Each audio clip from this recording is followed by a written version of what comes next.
В Якутии обсуждают проект нового закона о развитии сельского хозяйства. В этом документе свое место надеется найти и Покровская звероферма, которая является одной из самых крупных клеточных звероводств не только в Якутии, но и в России. История предприятия началась в августе 1943 года, во время Великой Отечественной войны, когда по решению правительства и Потребительского союза была создана звероферма для выращивания лисиц на экспорт. С тех пор минул уже 7-й десяток лет. С 2008 года зверохозяйство принадлежит двум учредителям – концерну «Сахабулт» и новосибирской компании «Меха Сибири». Сегодня в хозяйстве трудится 24 зверовода, многие из которых работают на предприятии не первый десяток лет. Большинство сотрудников зверофермы – жители микрорайона Покровска.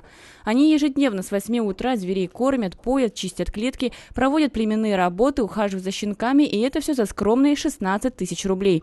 У меня в бригаде 8 звероводов, 1 охранник и я. У нас основное стадо 800 голов, 640 голов самок и 160 самцов. Молодежи у нас нету, никто не идет на работу такую. Заработная плата, конечно, сейчас по сравнению с другими маленькая, работа тяжелая.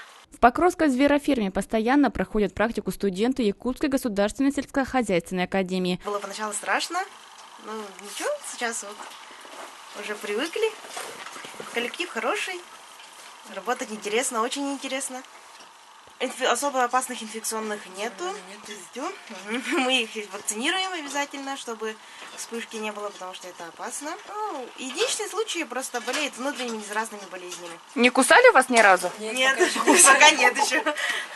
Покровская звероферма сейчас переживает не лучшие времена. Отголоски экономического кризиса коснулись и их. Цены на корма стали дороже в 5, а то и в 7 раз. Помещения, так называемые шеды для содержания питомцев, 50-х годов постройки и требуют обновления. Учредители зверофермы, согласно заявкам, забирают большинство меха на реализацию. Для местной продажи звероферма оставляет себе 300 шкур в год. Однако, как признается директор предприятия Надежда Ахменова, последние годы спрос на мех снизился, и в этом году удалось реализовать лишь 3% шкур. Конечно, человек сейчас, в основном женщины же покупают, да, мех, выбирают, более дешевые вещи, более дешевые, да, вот Китай с нами рядом, поэтому это тоже Влияет, да? Да. Хотя качество, конечно, нашего меха намного лучше. Выживать в таких условиях клеточному звероводству сложно, а расходы с каждым годом все больше. Большая часть уходит именно на корм и содержание животных, чтобы соответствовать традиционному качеству якутского меха. Содержание одной лисы обходится звероферме в 11 тысяч рублей в год. С продажи ее шубки можно выручить 3,5 тысячи рублей. В итоге предприятие несет убыток в 7,5 тысяч с каждого щенка.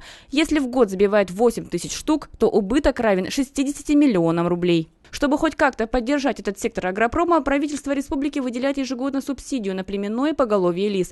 В этом году за 1831 голову из госбюджета было выделено 15 миллионов рублей. Стараемся традиции сохранять и приумножать, но вот последний год все-таки очень сказался. Вот, видимо, все равно эти санкции экономические и до нашей глубинки, к сожалению, добрались тоже. На протяжении уже ряда лет не повышается ставка. Вот 8500 на одну голову, это очень... Это, конечно, спасибо, что есть поддержка, но ее не хватает, чтобы вывести хотя бы на ноль, так сказать, да, убыток. Однако отдел по развитию традиционных отраслей Севера Госкомитета Арктики в информации СИА сообщила, что в ближайшем будущем вряд ли будут внесены какие-то изменения по субсидиям. Один раз в год они получают продукцию.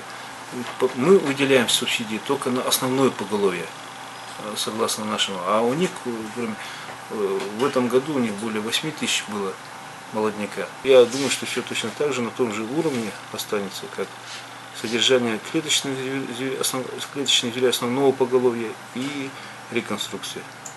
Ежегодно звероферма побеждает на престижных выставках ВДНХ в Москве. Небольшая часть меха сбывается на аукционах, но большинство все же остается пылиться на складе. И дело не в качестве меха, а в неравномерном спросе на продукцию. Предприятие остро нуждается в развитии материальной базы хозяйства, ведь от его устойчивого функционирования зависит жизнь многих семей микрорайона. Очень большие надежды мы связываем с дальнейшим развитием на то, что проект закона Республики Саха-Якутия о сельском хозяйстве уделил и клеточному звероводству особое место, его сохранили как субъект. Наша звероферма также будет участником этой программы. и мы будем получать именно субсидию по возмещению части затрат.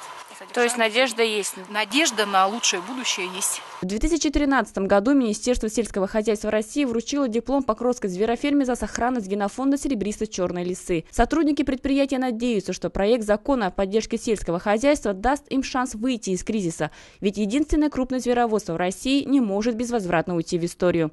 Надежда Ефимова, Иван Тайтонов, Джилстан Трофимов, ЕСЯ.